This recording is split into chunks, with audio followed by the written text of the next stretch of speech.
L'insécurité au quartier Madagascar s'étend à la ville de Douala, où les populations ont perdu le sommeil depuis l'invasion du quartier par un gang de malfrats. Les habitants interpellent les autorités administratives. À Bazou, dans la région de l'ouest du Cameroun, le sous-préfet prend les commandes.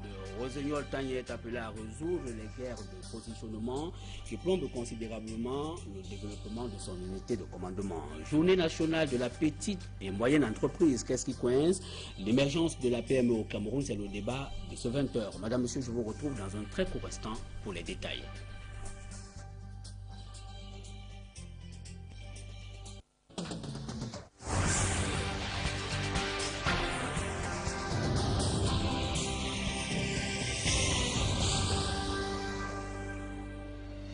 Madame, monsieur, bonsoir une fois de plus et merci de nous retrouver sur le 20h. Le tourisme dans la ville de Maroua, à l'extrême nord du Cameroun, continue de faire les frais de l'enlèvement de 7 touristes français.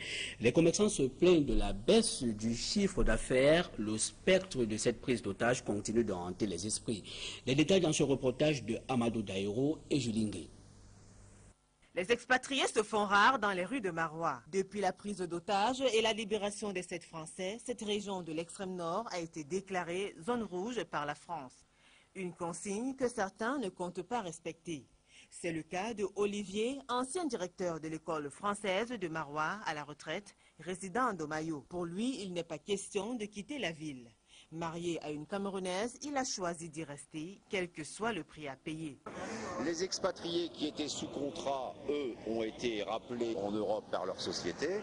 Donc ne reste à Maroua que les résidents comme moi, les gens qui ne sont pas, qui ont choisi d'y rester. Le couvre-feu est fixé dès la tombée de la nuit. À ce moment, il devient difficile de rencontrer un étranger dans les lieux publics. Et même quand ils sortent, les zones à fréquenter sont bien circonscrites. À cela s'ajoutent quelques précautions au préalable. Prendre les précautions qu'on prend habituellement en Afrique, c'est-à-dire de faire un peu attention, de ne pas rouler à la nuit comme on le faisait avant. Et nous, les consignes, c'est si on est basé à Maroua, on reste à Maroua. La situation paralyse le secteur touristique de cette région. Les commerçants accusent un coup et ne savent plus à quel sens se vouer. L'impact là, je ne peux même pas vous mesurer les dimensions parce qu'elle est énorme. Parce que par exemple, je vous parle de moi. J'ai 7 enfants à l'école. Derrière moi, il y a une autre famille. Dès que moi, je gagne quelque chose, je vais aller acheter chez d'autres personnes. Ça veut dire que les touristes qui viennent acheter chez moi, ils font vivre toute la ville de Maroua. De même, le parc national de Ouaza a perdu près de 70% de la clientèle. Preuve que l'industrie touristique se porte mal dans ce côté du pays.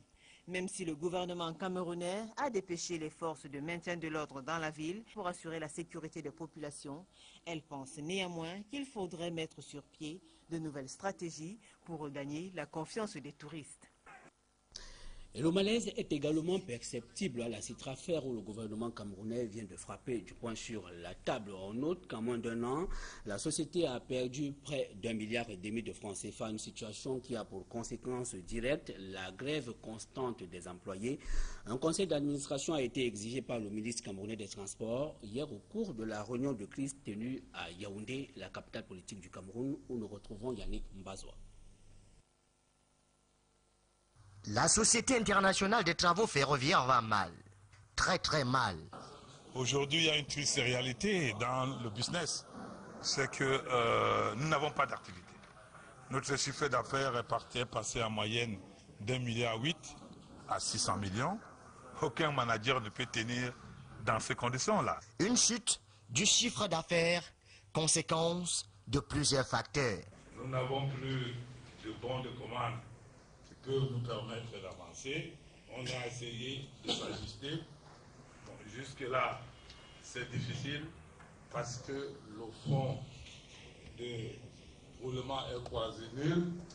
Il faut attendre peut-être qu'on nous paye après 60 jours ou bien des escomptes de facture pour qu'on puisse avoir un fonds.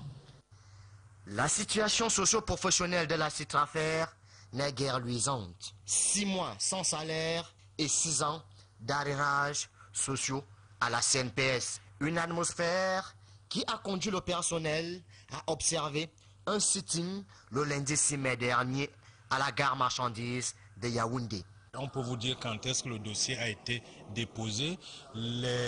C'est la date de, je dirais, d'action qui n'a pas été précisée. Mais en termes de délai, ils ont largement consommé les délais de préavis pour cette grève. Face à cette situation, le gouvernement a promptement réagi. Première chose, le gouvernement accepte de servir 2 mois d'arriérés de salaire aux travailleurs, comme il l'a toujours fait, dans les toutes prochains jours. Deuxième chose, le conseil d'administration de cette affaire se tiendra le vendredi 10 mai. Les 291 cheminots de la Citrafert attendent donc impatiemment ce conseil d'administration qui a un enjeu majeur pour les 62 employés licenciés. Rendez-vous donc pour le vendredi 10 mai 2013. Et ce n'est pas du tout la gaieté à Madagascar, c'est un quartier de la ville de Douala où il règne une insécurité criarde. Les habitants ont perdu le sommeil, des malfrats sèment la terreur et la panique depuis plusieurs semaines dans ce quartier. Les populations sont allées dire leur ras-le-bol au sous-préfet de l'arrondissement de Douala 3e, Claude Hekwa et Sandrine Babo. Les populations des quartiers Madagascar, Pont Blanchisseur et alentours ne savent plus à quel sens se vouer face à l'insécurité grandissante dans leur zone d'habitation. À tout heure, ils volent. Même en pleine journée, si vous négligez, ils fouillent. Pour ces habitants, il n'est plus possible de marcher dans la rue sans la peur de se faire agresser. Une situation qui, selon eux, s'est aggravée au lendemain de l'opération d'assainissement engagée au Pont Blanchisseur. On m'a dit que les gars quittent le Pont Blanchisseur pour être au rond-point, pour agresser. Même en journée comme ça, ils prennent les chaînes, les portables, les porte-monnaies. L'absence d'un poste de police au rond-point Dakar faciliterait l'action des présumés malfrats. 8e ici à 2 mètres. Normalement, les policiers devaient être ici au rond-point Dakar. Désœuvrés, ces victimes se sont organisées pour exprimer leur mécontentement à l'autorité administrative de leur localité. Nous avons été saisis déjà vendredi par rapport à la naissance de nouveaux foyers des malfrats, plus précisément dans le quartier Madagascar et au rond-point Dakar, où les commerçants du marché Madagascar sont à tout moment agressés par des badauds et des voyous qui écument les rues de ce marché.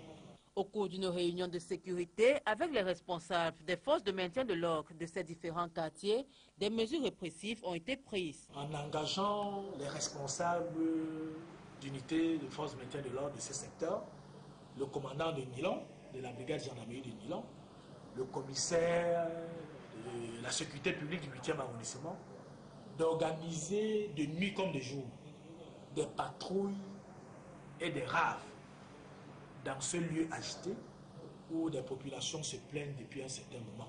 Une initiative qui viendra redonner la quiétude à ces populations qui avaient perdu le sommeil. Et des câbles électriques tombent à Bonaberry dans l'arrondissement de Douala 4e.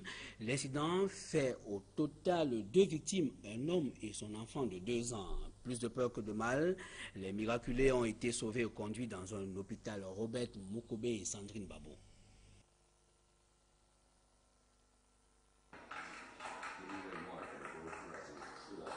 Cet homme et son enfant, âgés de 2 ans, reviennent de loin. Ils ont miraculeusement échappé à la mort après que des câbles électriques leur soient tombés dessus. La scène se déroule au lieu d'Iraï à Bonaberry après la fine pluie qui s'est abattue sur la ville de Douala ce mardi. Je voulais laisser l'enfant pour partir au travail. Parce que j'ai mal fait un travail à l'église. Je voulais partir arranger ça. C'est tout. Maintenant, je me retrouve à l'hôpital. J'ai traversé les rails pour arriver au poteau. Maintenant, il ne sait pas ce qui s'est passé. C'est à l'absence de la babysitter de l'enfant qu'Émile Demanou se résout à aller la laisser chez sa belle-sœur. C'est chemin faisant que l'incident est survenu. Il y a un fil de la haute tension qui a lâché et heureusement il avait le parapluie avec lui, donc ils se sont fait électrocuter. Fort heureusement, le pire a été évité grâce à l'intervention des usagers. Conduits à l'hôpital Sébec de Bonaberry, ils s'en sortent avec quelques chromatismes. Informés de cette situation, les agents de la société en charge de l'énergie électrique sont allés au chevet des victimes pour les réconforter. Émile Demanou et sa fille ont été transférés à l'hôpital général de Douala pour y subir des soins.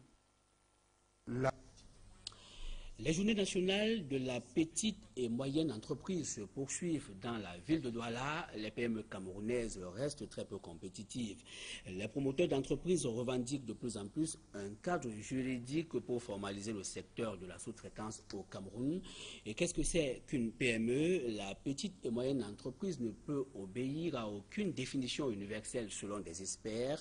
Chaque pays accorde à cette notion une explication en fonction des facteurs taille et chiffre d'affaires. Mais les difficultés restent quasiment les mêmes partout. Serge Alain Otto. La petite et moyenne entreprise Jean-Martin Toundi, cet incubateur des entreprises, c'est de quoi il parle. Après avoir passé une quinzaine d'années comme donneur d'ordre, il est depuis 2 décennies preneur d'ordre.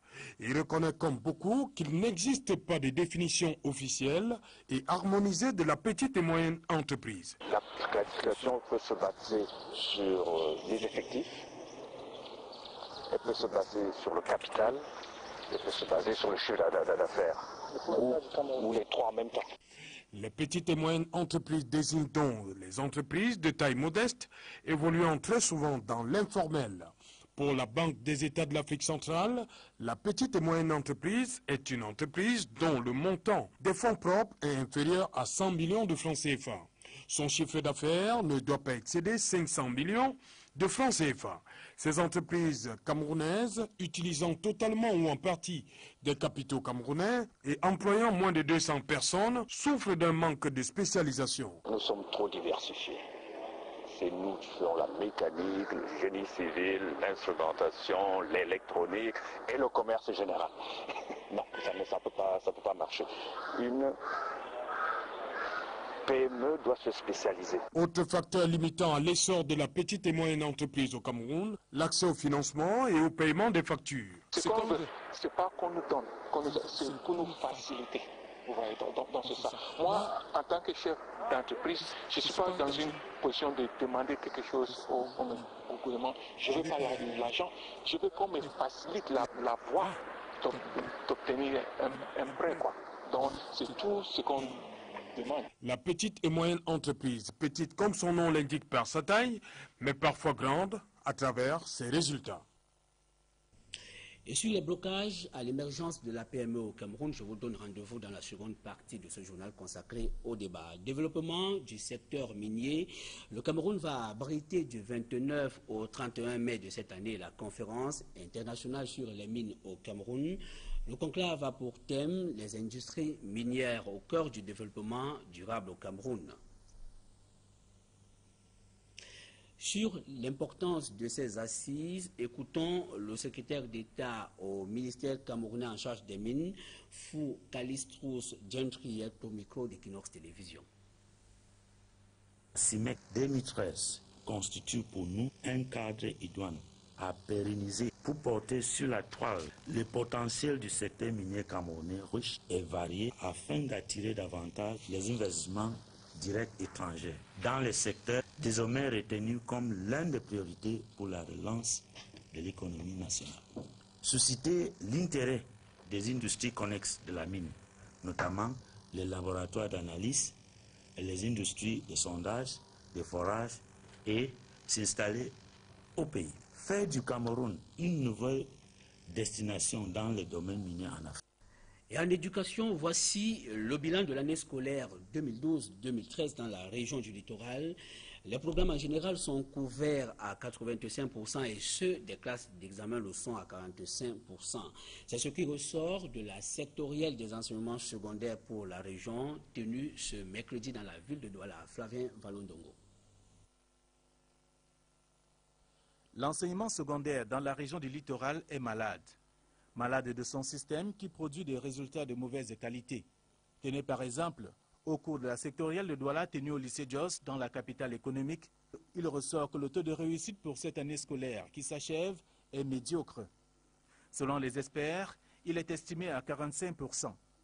Les responsables des enseignements secondaires réunis à Douala ont évoqué le mauvais recrutement des dispensateurs du savoir, notamment dans le secteur privé, l'absence de recyclage pour certains, et les conditions approximatives de l'environnement dans lequel fréquentent les élèves. Malgré cela, la couverture de programme pour cette année avoisine les 85%.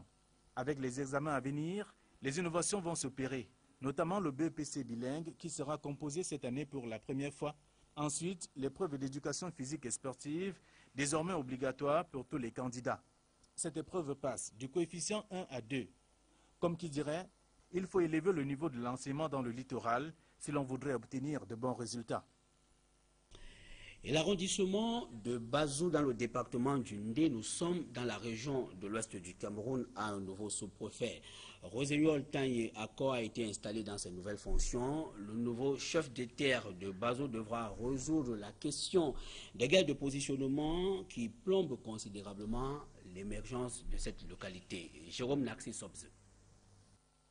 M. Tanye Roséliol Akko est le nouvel homme fort de l'arrondissement de Bazou dans le département du Ndé. Il a officiellement pris le commandement vendredi dernier au cours d'une cérémonie présidée par le préfet Ebele Samuel Christian. Il remplace ainsi M. Kamtodifo Francis, muté dans l'arrondissement de Kumbu, après 5 bonnes années passées à la tête de l'arrondissement de Bazou. L'événement a drainé dans cette partie du pays une foule nombreuse, constituée des autorités administratives, traditionnelles politiques, des élites, forces vives et de nombreux invités de marque.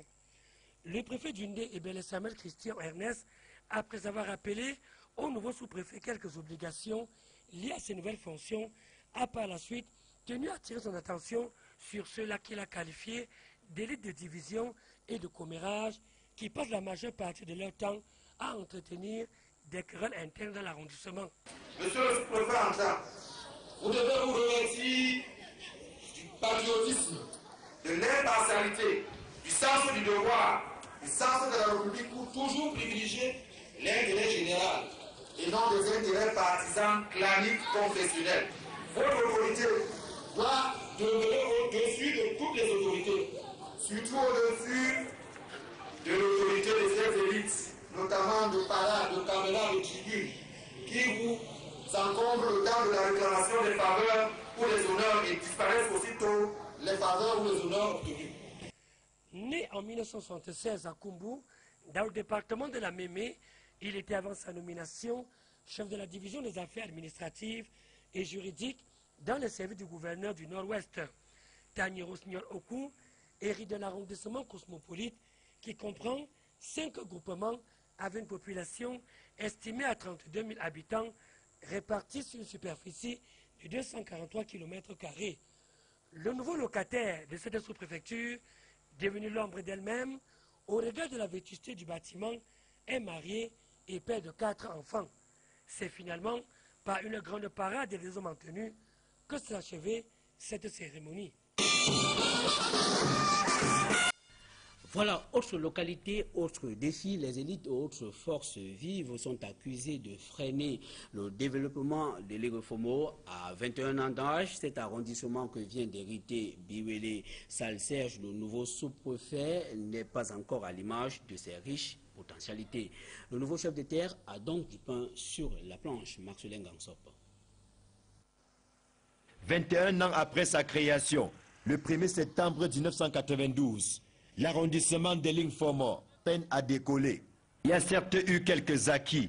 Il y a les structures telles que la santé, les écoles, les établissements secondaires. L'arrondissement de l'Ingfomo a beaucoup évolué. Je prends par exemple cette route bitumée que vous avez devant vous, elle n'existait pas il y a 5 ans.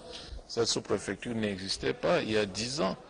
Mais tous sont unanimes que cet arrondissement aurait pu mériter un meilleur sort. Cet arrondissement aurait pu connaître un développement plus rapide, mais certaines forces d'inertie ne l'ont pas permis. Mais je crois que tout compte fait, cet arrondissement s'inscrit sur les voies du progrès. Si les pouvoirs publics ont leur part de responsabilités, les élites et autres forces vives de l'arrondissement sont également pointées du doigt. D'abord, l'élite doit se regarder elle-même dans un miroir.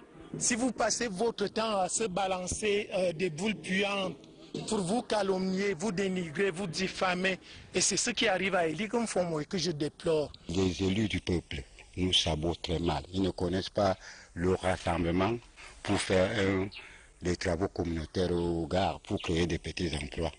C'est dans cet arrondissement qualifié de cité urbaine en devenir, qui est confié à Biwele Sal Serge Hervé. Cet administrateur civil principal doit, dans la continuité de son prédécesseur, poursuivre l'œuvre d'édification d'Eling Fomo, une localité où vivent près de 25 000 âmes. Après avoir commandé une unité aussi vieille que ça, où la précédente, celle de Miganga, qui tout ont été créés en 1927, il n'y a pas de raison d'avoir peur d'hériter d'une unité qui est pleine de potentialité. Je voudrais avoir le temps de prendre la mesure des choses. Ça me permettra de savoir sur quel levier il faut jouer pour pouvoir véritablement démarrer. Il est attendu de Biwele Sal Serge Hervé, vice-major de sa promotion à sa sortie de l'ENAM en 1997, qu'il mouille le maillot pour insuffler à Eling Fomo cette nouvelle dynamique tant souhaitée par les populations. Voilà, Madame, Monsieur, avant de revenir sur l'arrondissement de l'Eling Fomo qui a mal à ses infrastructures, une nouvelle de dernière minute, la décision tant attendue vient de tomber. Le président de la République du Cameroun vient de nommer les 30 sénateurs. Nous recevons sur le plateau de ce journal le rédacteur en chef d'Equinox Télévision, Eric Kwamo. Bonsoir. Bonsoir, Joseph. Bonsoir, Joseph Fenelon. Vous avez bien fait de le relever. Le décret était d'ailleurs très attendu. Eh bien, il a été rendu public il y a un instant seulement. Je vous en donne d'ailleurs la teneur au sujet de ces 30 sénateurs qui ont été nommés pour compléter l'effectif des 70 premiers sénateurs élus et connus déjà à 100 pour bien sûr constituer l'architecture définitive de cette haute chambre du Parlement. Alors, on y va tout de suite dans la région littorale. Comme sénateur nommé par le président de la République, il y a bien Marie-Mélanie Bell, Pierre Flambeau-Gayap, le secrétaire général de l'Union de l'UNDP, vous l'avez dit, Etame Massoma et le chef Madiba Songhé, et bien sûr comme suppléant. En tout cas, c'est les noms que nous avons pu avoir jusqu'ici. Dans la région du centre, Laurent Kodo, le professeur Pius Ondoa et Pongmoni Jean-Marie, voilà des noms. Et comme suppléant, un nom peut-être que vous connaissez et que vous reconnaîtrez d'ailleurs, il s'agit de Joseph Ndisamba. Dans la région de l'Adamawa, Baba Amadou, Mohamed Gadou, Moussa Sadou. Dans la région de l'extrême nord, un homme politique que vous connaissez d'ailleurs et qui est de l'opposition, Dakole Daïsala. Dans la région de l'Est, Mata Joseph Roland, René Zengele, que vous devez connaître, qui a été d'ailleurs le principal challenger du président national du RDPC lors du dernier congrès du Rassemblement démocratique du peuple camerounais. Dans la région de l'Est toujours, Abui Marlis. Dans la région du Sud-Ouest, un nom que nous avons pu retenir, Peter Mafani Moussongué. Dans la région du Nord, Aboubakari Jean-Marie. Dans la région du Centre, je l'ai déjà relevé, Kodo Laurent, puis Ondoa, le professeur, et Pongmoni Jean-Marie. Voilà donc les noms que nous avons pu avoir à la suite de ce texte qui a été communiqué il y a un instant seulement par le président de la République. Avant la fin de ce journal, vous aurez la liste complète. La liste complète. Mais jusqu'ici, c'est une compilation qui intègre d'autres partis politiques de l'opposition, notamment l'UNDP. On se serait précipité à dire que l'Assemblée nationale, le Sénat, au regard des compilations faites lors du scrutin, partait pour être monocolore. Peut-être des observations qui ont été faites dans ce sens devraient être revues maintenant. Tout à fait, c'était l'une des principales craintes formulées par des observateurs de la scène politique au lendemain de la configuration de ce Sénat qui avait été dessiné à la suite de ce scrutin du 14 avril dernier. Eh bien, on peut dire que ce sera un Sénat tout à fait multicolore, puisqu'en plus du Social Democratic Front, qui a été vainqueur dans 2 régions du Cameroun sur 10, il y a d'autres formations politiques qui seront représentées dans la Haute Chambre. Il s'agit bien sûr de l'Union démocratique du Cameroun et bien sûr la formation politique que dirige Dakole Daïsala. Il faut aussi noter l'entrée en scène des chefs traditionnels, notamment dans la région de l'ouest de Cameroun et même dans la région du littoral, avec bien sûr Madiba Songhé, qui est bien sûr un chef traditionnel connu dans la région du littoral. Mais il faut dire comme premier élément que le président de la République est resté dans le respect et bien sûr les délais, puisqu'il disposait de 10 jours après la proclamation des résultats. Et bien il est dans le délai, puisque évidemment le délai allait à expiration demain vendredi, demain jeudi, 24 heures avant le délai d'expiration. C'est dire, la haute chambre est désormais complète et la session le plein droit, comme initialement annoncé, devra se tenir en bonne et due forme dans les toutes prochaines semaines, au courant du mois de mai en cours, le 14 mai prochain, pour rester précis. Et il faut aussi noter que, évidemment, après l'entrée en scène, après cette session de plein droit, on aura davantage une bonne lisibilité sur cette disposition de la Constitution au sujet d'un éventuel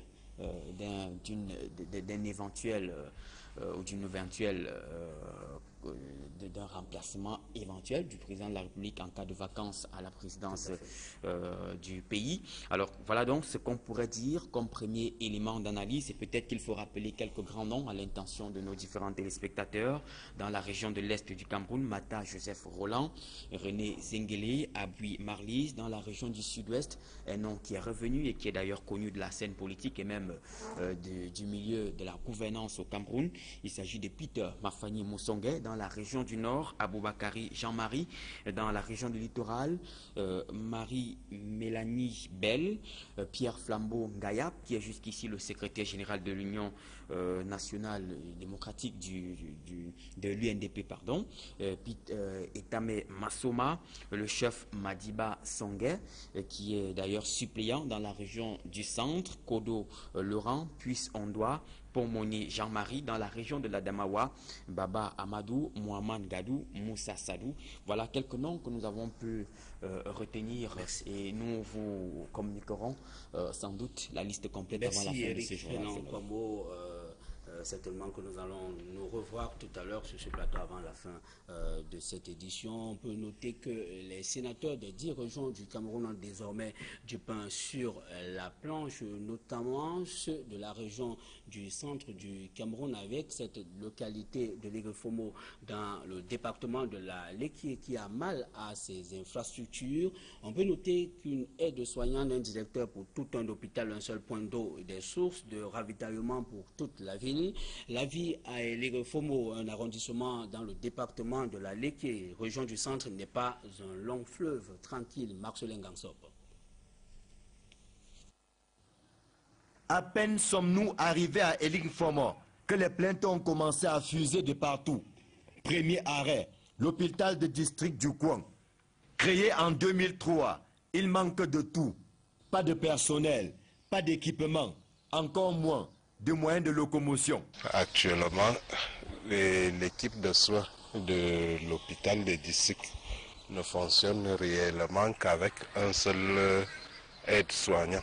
Les premiers équipements n'étaient qu'à l'ouverture et le reste n'a pas suivi. Depuis que l'hôpital a été créé en 2003, il n'a jamais bénéficié d'une table opératoire.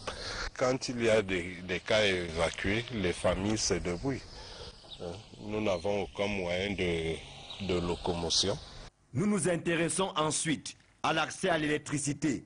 Nous apprenons que l'Irefomo ne brille pas toujours. Les coupures sont si fréquentes que les populations ont été obligées de s'adapter. Pour la lumière, on coupe ça, maintenant on coupe encore, on coupe encore. Vraiment la vie est ici. Si tu ne supportes pas la vie, tu ne vas pas vivre cela. Venu installer le nouveau sous-préfet de cette localité, le préfet de la Léquié a dû lire son discours sans micro, faute d'énergie pour alimenter les appareils. Résultat des courses, il n'a pas été entendu par les populations. L'accès à l'eau potable est une autre paire de manches.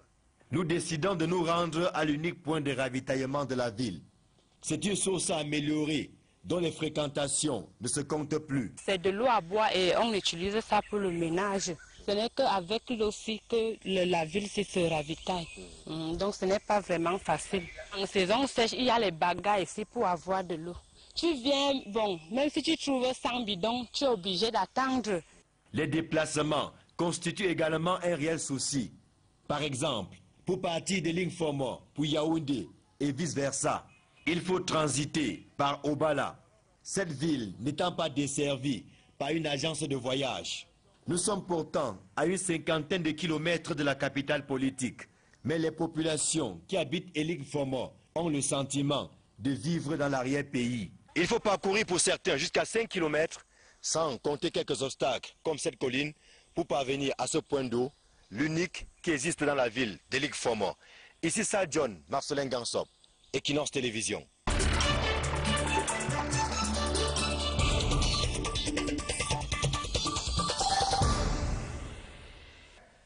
Madame, monsieur, merci de nous retrouver dans la seconde partie de ce journal consacré au débat. Et comme annoncé en levée de rideau, l'émergence de la PME est en débat dans la seconde partie de ce journal. Et pour en parler, nous recevons ce soir Jean-Martin Etundi. Bonsoir. Bonsoir, monsieur Maro.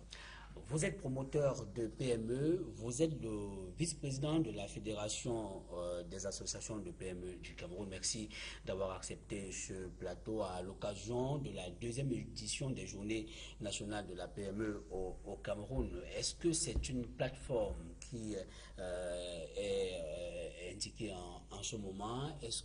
Comment est-ce que vous appréciez le rôle et l'importance de ce conclave?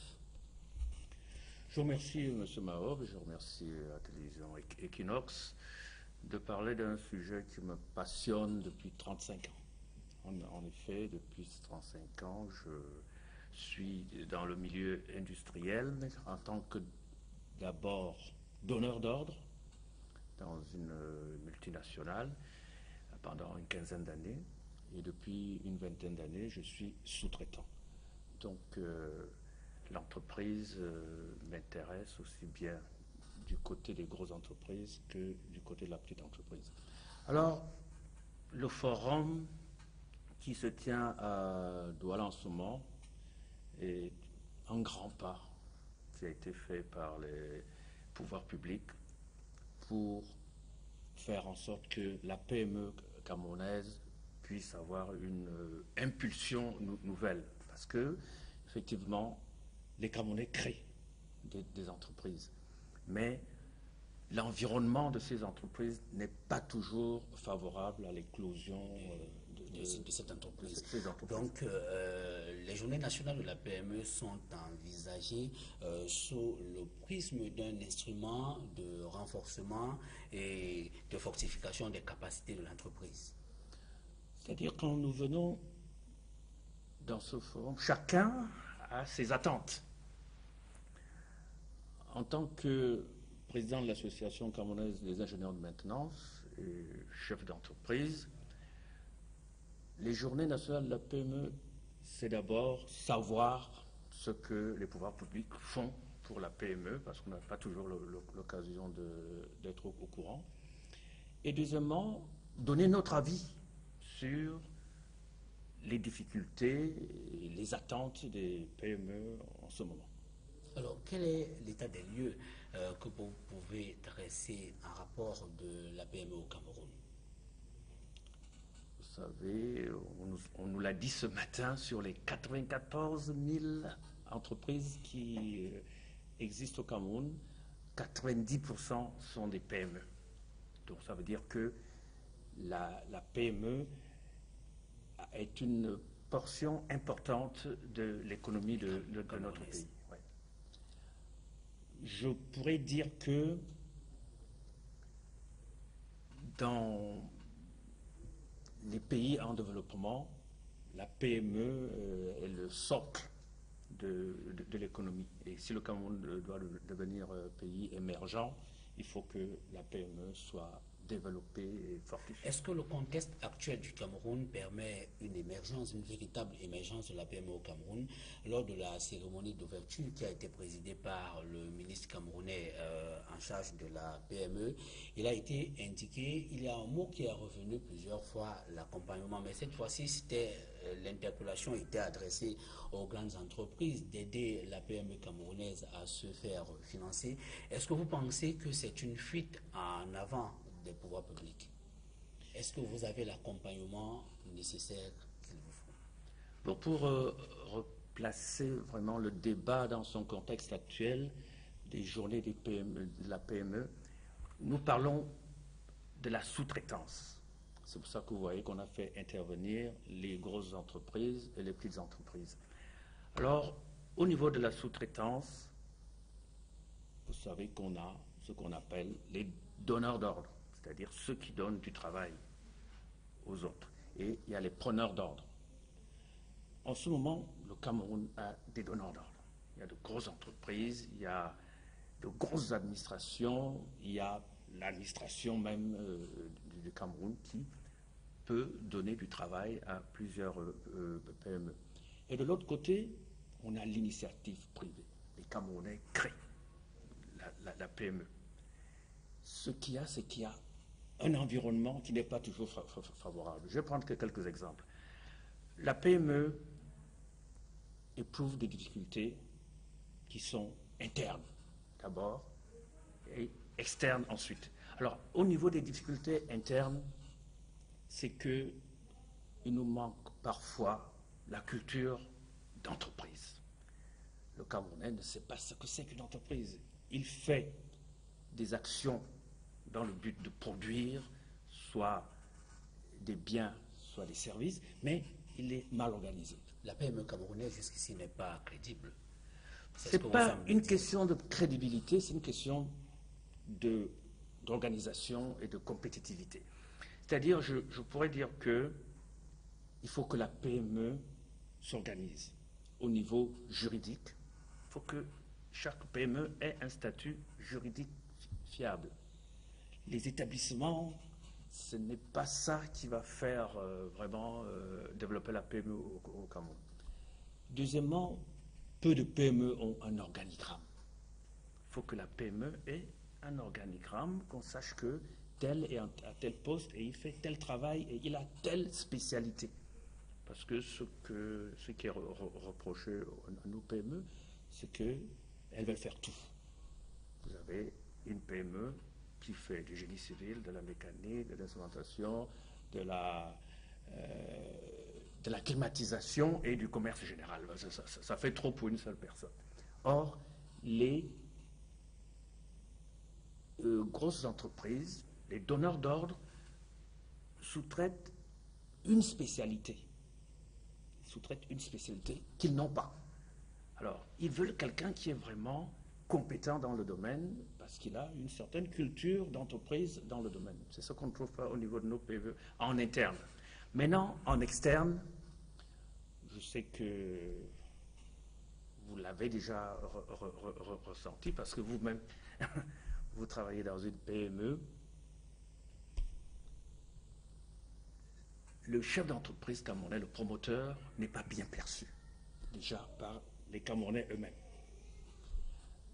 Un chef d'entreprise est vu comme parfois un féman, parfois carrément un truand qui cherche à se faire de l'argent.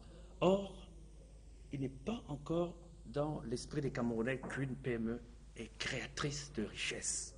Ce sont les PME qui créent la richesse dans un pays.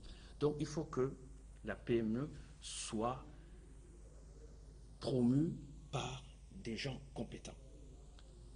Comment voulez-vous que... Lorsque vous parlez des gens compétents, vous faites allusion à qui? Comment voulez-vous que je sors de l'université avec mon diplôme? Si je vais travailler dans une administration, j'aurai un statut nettement supérieur à mon collègue qui était peut-être meilleur que moi, mais qui va créer une entreprise. La société ne reconnaît pas les mérites de la personne qui va créer l'entreprise. Et ce qu'on dit couramment, c'est que dans notre pays, quand vous créez une entreprise, on vous ferme les portes de tous les côtés. Tandis qu'il y a des pays, quand vous dites chef d'entreprise, on vous déroule le tapis rouge, on vous donne toutes les facilités parce qu'on sait que vous êtes là pour créer de la richesse. Alors, mais maintenant, lorsque c'est peut-être des carences endogènes, est-ce que vous avez l'accompagnement nécessaire des pouvoirs publics? Est-ce que le contexte actuel, que ce soit sur le plan de la fiscalité ou sur le plan de l'imposition, permettent à une PME d'émerger véritablement? Comment appréciez-vous l'avènement de la loi incitative sur l'investissement? Premièrement, je pense que depuis quelques années, là, les pouvoirs publics font un effort. La preuve, c'est qu'on organise les deuxièmes journées de la PME où on écoute les promoteurs de PME, parce que c'est la première attitude des pouvoirs publics, c'est d'écouter avant de pouvoir accompagner. Donc, on les écoute. Et je crois que l'avènement du ministère des PME a été un grand apport dans le développement de la PME au Cameroun. Il y a beaucoup de choses qui sont faites. Il y a les centres de gestion agréés où une PME peut aller faire sa comptabilité. Ça existe déjà.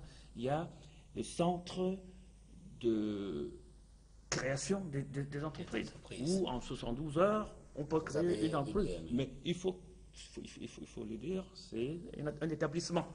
Parce que je suis coordonnateur d'un incubateur d'entreprise à l'école polytechnique. Et nous avons testé pour faire en ce moment un établissement au Cameroun. En 70 heures, on peut le faire. Ce qui n'est pas le cas pour une SA ou une SARL. Donc, c'est qu'il y a des efforts qui sont faits. Les PME ne les utilisent peut-être pas encore entièrement, mais il y a des plaintes. Il y a des plaintes au niveau de la fiscalité, comme vous l'avez dit. Il y a des problèmes. Et il y a des problèmes au niveau du financement. Nous sommes un pays où c'est la PME qui finance les gros. Parce que exactement, vous prenez un marché. Vous le réalisez en préfinançant et vous attendez 3, 6 mois, 1 an pour être payé. C'est-à-dire, c'est la PME qui n'a pas de revenus qui finance l'économie, ce qui est aberrant.